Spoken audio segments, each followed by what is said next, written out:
Hello students, आज हामी पढ्नेवाला छ ruling the country side.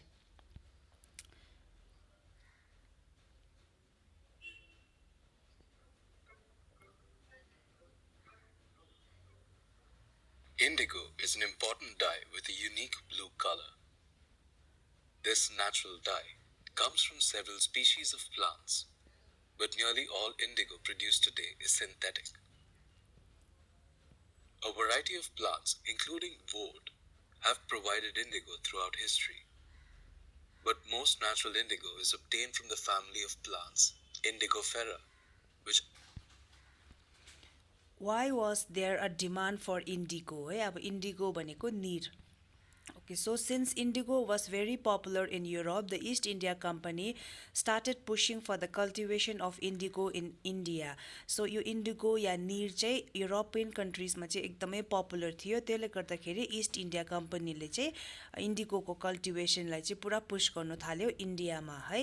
So now the East India Company not only collected revenue to cover the expenses but also started producing crops in India that were useful in Europe and beneficial to them as traders है। अब east India कम्पनीले के गर्नु थाल्यो भन्दाखेरि revenue त collect गर्थ्यो है, त्यसको साथसाथै इन्डिगो या अरू क्रप्सहरू पनि इन्डियामा रोप्नु लगायो, जुन चाहिँ अब ब्रिटिसर्सहरूलाई चाहिँ बेनिफिट हुन्छ है, उनीहरूको अब एक्सपेन्स मिट गर्नुमा बेनिफिट हुन्छ, त्यो पनि र त्यस्तो क्रप्सहरू पनि इन्डियामा रोप्नु थाल्यो। In 1788, only about 30% of the indigo imported into Britain was from India. है। By 1810, the proportion had gone up to 95%. Okay so 1788मा चाहिँ के गर्छ 30% इन्डिगो मात्रै इन्डियाबाट जान्थ्यो है, तर बाई 1810 चाहिँ 95% अफ इन्डिगो चाहिँ इन्डियाबाट चाहिँ जान्थ्यो। The rising demand for indigo in Europe led to East India Company expanding the area for the cultivation of indigo in India है। अब ब्रिटिसर्सले देखे कि अब युरोपमा चाहिँ एकदमै इन्डिगोको डिमान्ड छ है, अनि कम मार्केट पनि पुरा छ भन्दाखेरि चाहिँ इस्ट इन्डिया कम्पनीले चाहिँ अब इन्डियामा चाहिँ यस्तो फोर्स लगायो कि जहाँनिर चाहिँ अब बेसी क्रप्सहरूमा चाहिँ कुन चाहिँ रोप्नु पर्यो भन्दाखेरि इन्डिगो चाहिँ बेसी मात्रामा रोप्नु पर्यो।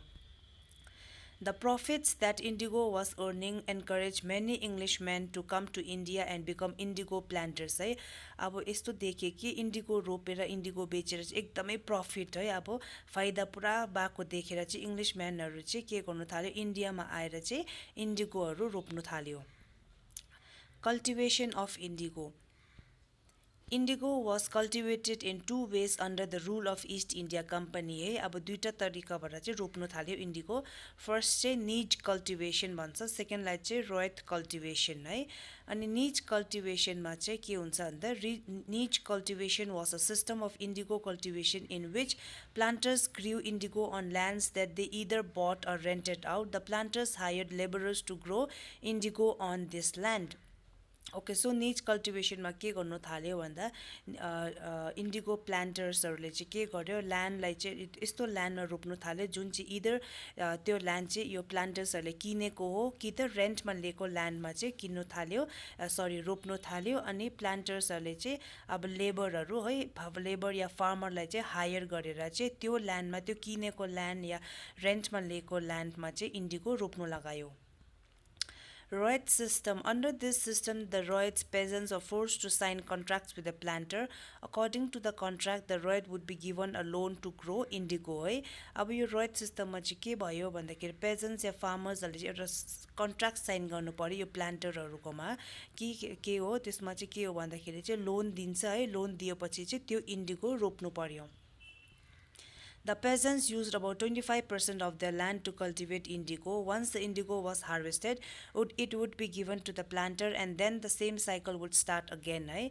अब यसमा चाहिँ के भयो भन्दा पेजन्ट या फार्मरहरूले चाहिँ 25% उनीहरूको ल्यान्ड जुन चाहिँ ल्यान्ड छ त्यसबाट चाहिँ 25% चाहिँ के गर्थ्यो, इन्डिगो रोप्थ्यो। अनि यो इन्डिगो रोपेर काटेपछि या हार्भेस्ट गरेपछि यो प्लान्टर्सलाई चाहिँ दिनु पर्यो, त्यहाँदेखि फेरि रोप्नु थाल्नु पर्यो। In what ways do you think the cultivation of indigo would have affected the peasants भन्दैछ हो।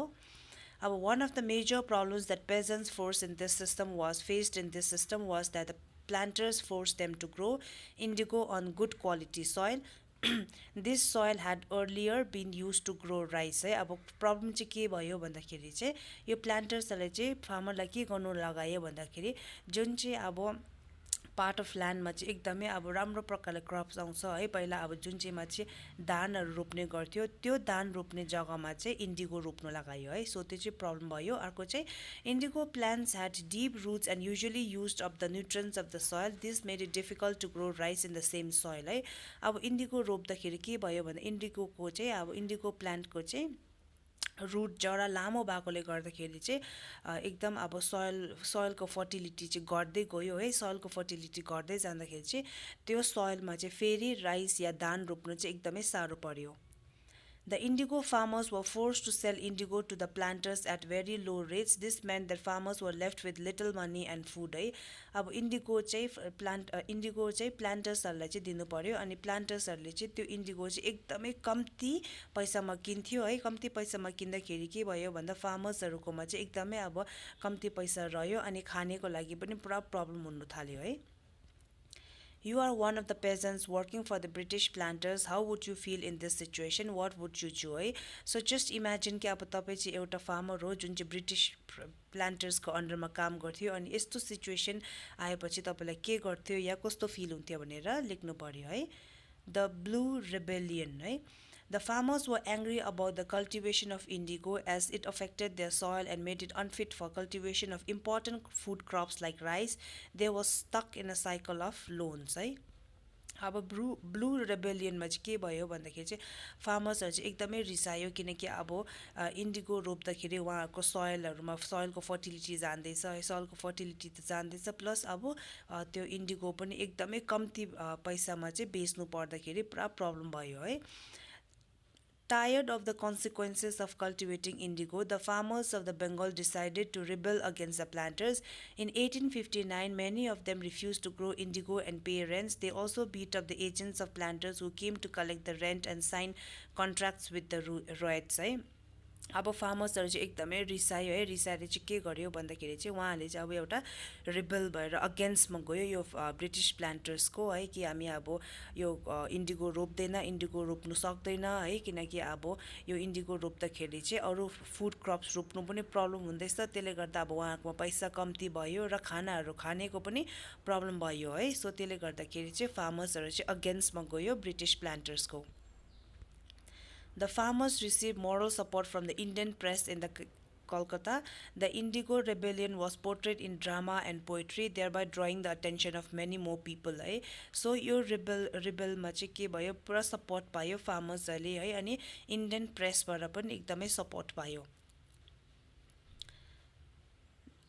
The play Nil Darpan by Dinabandhu Mitra portrayed the situation of the indigo farmers. It showed how farmers were forced into planting indigo without enough payment. The play urged Bengali intellectuals to lend support to the indigo revolt है। अब एउटा drama बनाएको थियो है। त्यो ड्रामामा चाहिँ के देखाएको थियो भन्दाखेरि चाहिँ इन्डिगो रोप्ने फार्मर्सहरूले चाहिँ कस्तो कस्तो प्रब्लम फेस गर्नु पर्यो भनेर देखाएको थियो है। अनि यो देखाउँदाखेरि चाहिँ अब के भयो बेङ्गली मान्छेहरूकोबाट पनि एकदम अब सपोर्ट दिनुहोस् भनेर चाहिँ मेसेज थियो। An Indigo Commission was appointed by the government to look into the matter. The inquiry found that planters employed oppressive methods and they realized the misery that reds had to suffer. त्यहाँदेखि चाहिँ एउटा indigo commission form भएको थियो जसले चाहिँ अब हेर्दै थियो कि कस्तो प्रकारको प्रब्लमहरू फेस गर्दैछ भनेर फार्मर्सहरूले है। Below is a statement that was presented to the Indigo Commission. Not a single chest of indigo reached England without being stained with human blood. What do you think makes people rebel? Are there any other rebellions that you know about? Why did people rebel है? So तपाईँलाई के लाग्छ कि यो मान्छे चाहिँ किन rebel हुन्छ है अनि यस्तै प्रकारको अब कुनै अरू रेबेल तपाईँलाई याद छ भनेर सोध्दैछ।